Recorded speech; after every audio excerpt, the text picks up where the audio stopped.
Halo, selamat malam pemirsa. Korban keracunan makanan bergizi gratis terus berjatuhan. Sejumlah daerah bahkan menetapkan status tanggap darurat keracunan. Presiden Prabowo memerintahkan untuk perbaikan di hampir seluruh layanan dan menuntut zero accident agar kasus keracunan tidak terulang lagi. Dukungan kerja lintas sektoral yang taktis diperlukan agar program yang bertujuan mulia ini tidak didera permasalahan berkepanjangan akibat ulah oknum yang bekerja asal-asalan. Dan inilah top isu pada malam hari ini, mengusut keracunan, mencari solusi makan bergizi.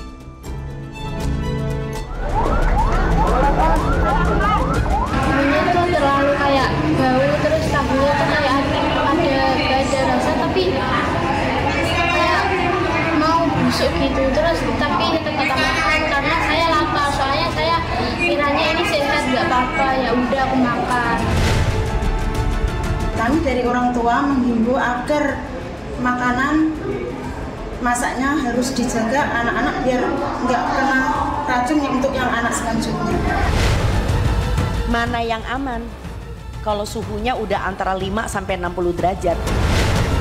Nah, kan seluruhnya ada di daerah ya. Processing makanan dan juga kesehatan pekerjanya itu tugas pokok fungsinya Dinas Kesehatan. Kemudian bahan baku yang kami gunakan kan harus diinspeksi, dicek oleh Dinas Ketahanan Pangan atau Dinas Pertanian. Kemudian keselamatan kerja, bangunan dan lain-lain untuk mencegah kebakaran kan Damkar dan lain sebagainya. Tapi itulah contohnya. Saya kira nanti pemerintah daerah akan membentuk tim untuk itu, untuk mengawasi kami. Kemudian penyajiannya seperti apa, itu semua sudah kita sepakati lah bahwa nanti akan kita bantu bersama-sama agar tidak terjadi lagi seperti ini. Agar anak-anak Indonesia mempunyai keadilan dalam pemenuhan gizi, tapi tidak kami duga. Ternyata saat ini luar biasa masalah yang terjadi. Saudara-saudara sekalian, sampai hari ini sudah menjelang 30 juta penerima manfaat. 30 juta anak dan ibu-ibu hamil tiap hari menerima makanan. Bahwa ada kekurangan, iya. Ada keracunan makan, ya. Kita hitung dari semua makanan yang keluar, penyimpangan atau kekurangan atau kesalahan itu adalah 0,00017%.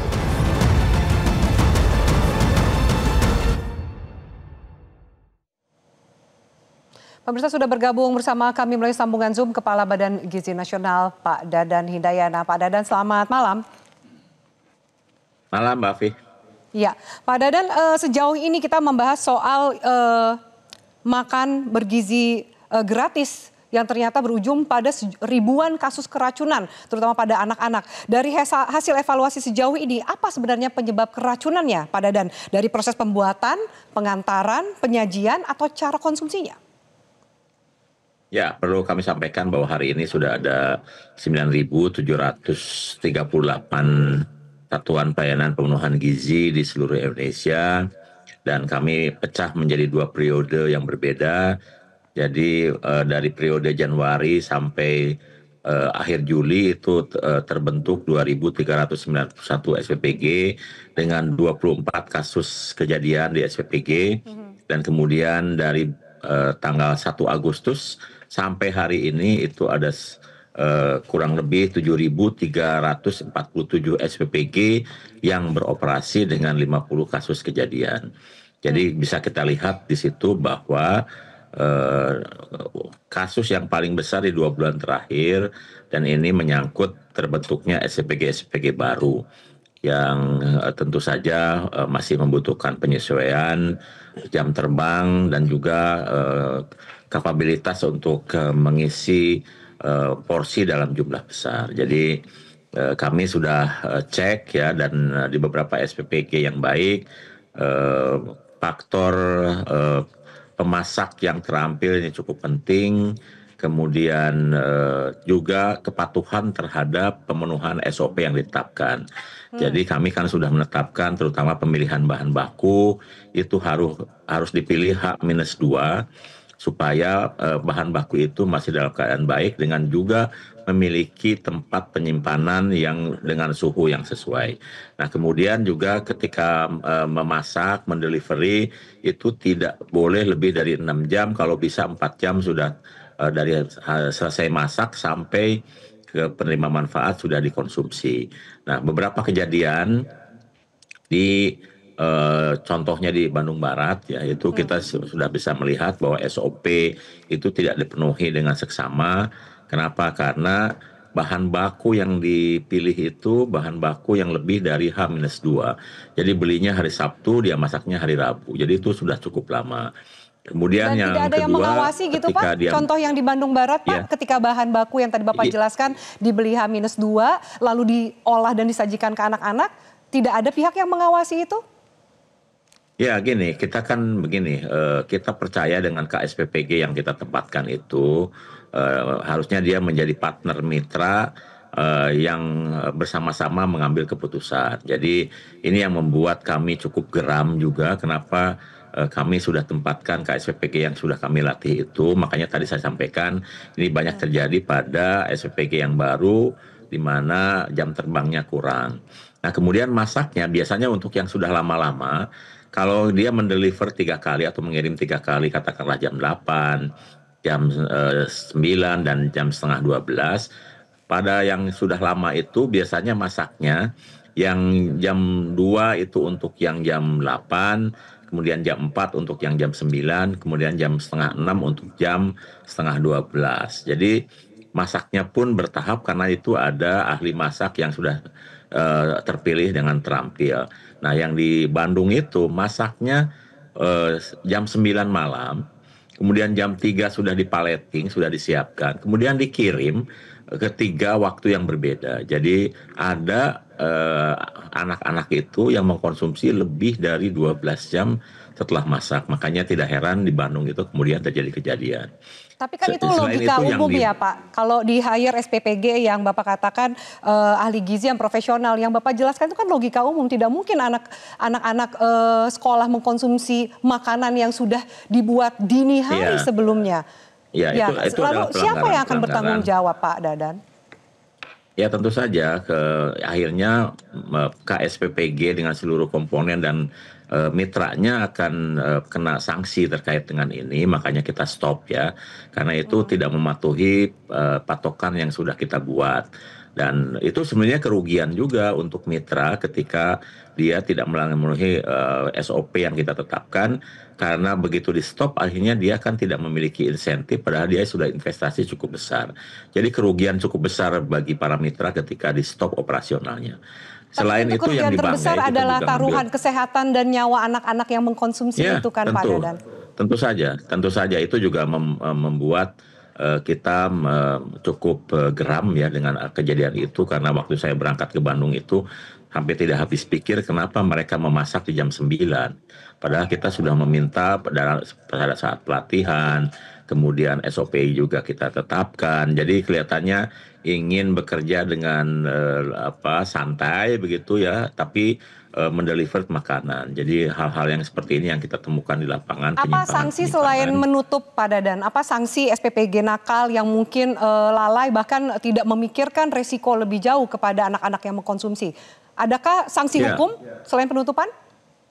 Ya gini, kita kan sedang menurunkan tim investigasi, kita kaji lebih dalam kelalaiannya sejauh mana kan gitu. Kemudian nanti setelah kita lengkap mendapatkan fakta-fakta di lapangan, kita akan lihat apakah itu hanya ditutup sementara dengan jangka waktu yang lebih panjang atau bahkan mungkin penutupan secara permanen.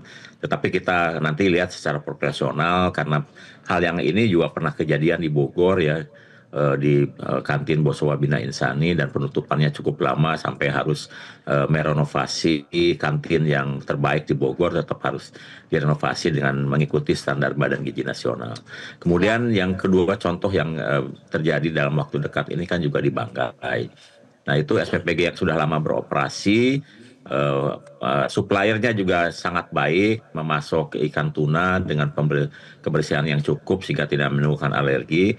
Tapi kemudian tiba-tiba mitra mengganti suppliernya dengan supplier baru yang ingin mengakomodir potensi sumber daya lokal, tapi belum siap untuk memasok dengan kualitas yang sama dengan supplier yang lama. Jadi kami sekarang instruksikan juga bahwa penggantian supplier harus dilakukan seksama, tidak boleh terburu-buru. Nah, hari ini karena budget, kita Pak, mendapat pergantian supplier itu, Pak, karena anggaran, kemudian tentu SPPG mencoba juga untuk mencari profit sebagai penyedia makan gizi gratis ini. Bukan, apakah ada permasalahan anggaran?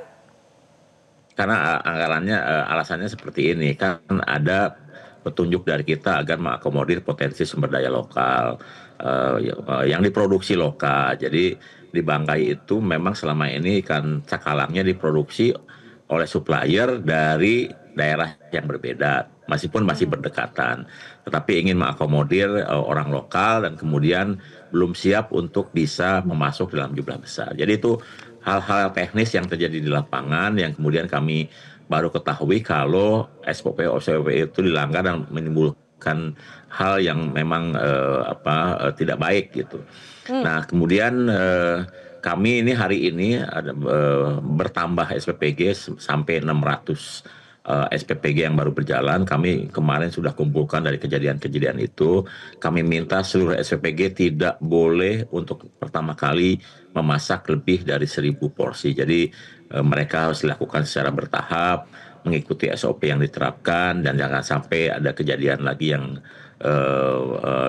diberitakan dan bahkan menimbulkan korban. Karena setiap kali ada kejadian kan ada anak yang tersakiti atau penerima manfaat yang tersakiti. Setiap kali kejadian kan juga ada orang tua yang khawatir ya. Setiap kali kejadian juga ada kepercayaan publik yang tergores. Jadi kami minta kepada seluruh KSPG yang ada dan juga seluruh mitra untuk bersama-sama menjaga kepercayaan semua pihak termasuk penerima manfaat, orang tua dan publik.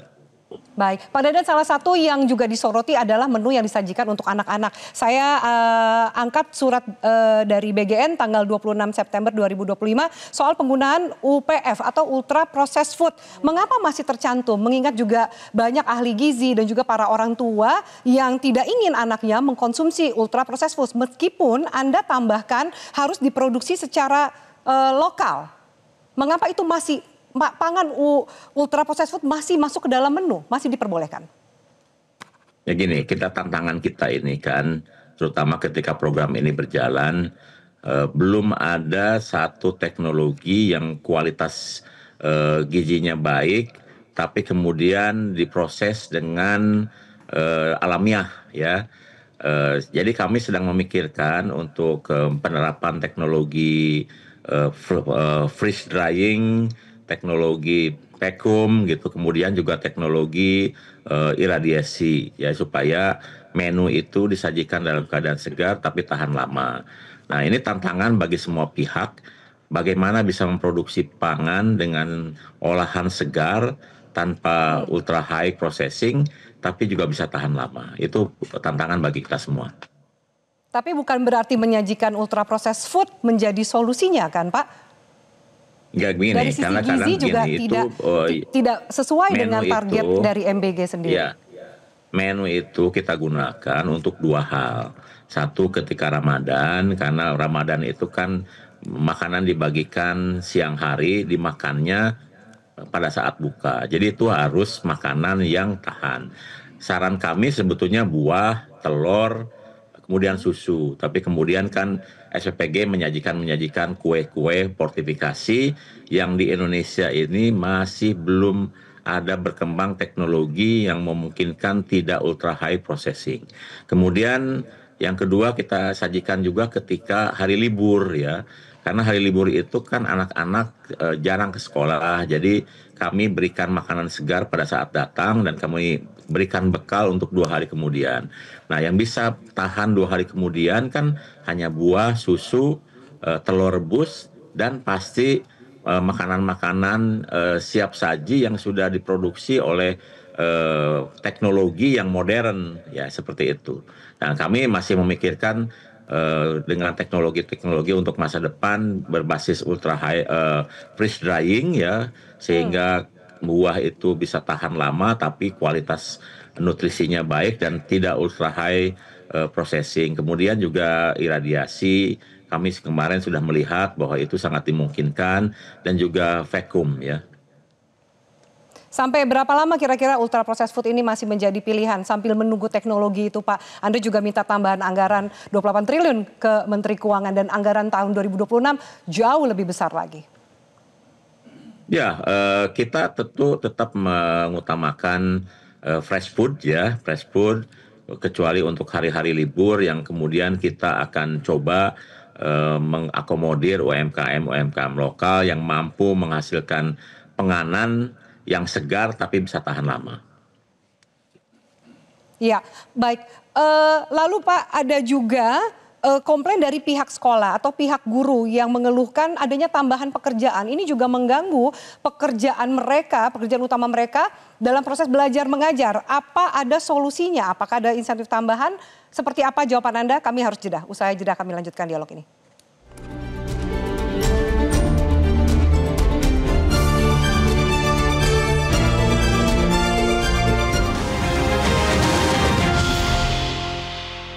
Jelajahi cara baru mendapatkan informasi. Download Metro TV Extend sekarang.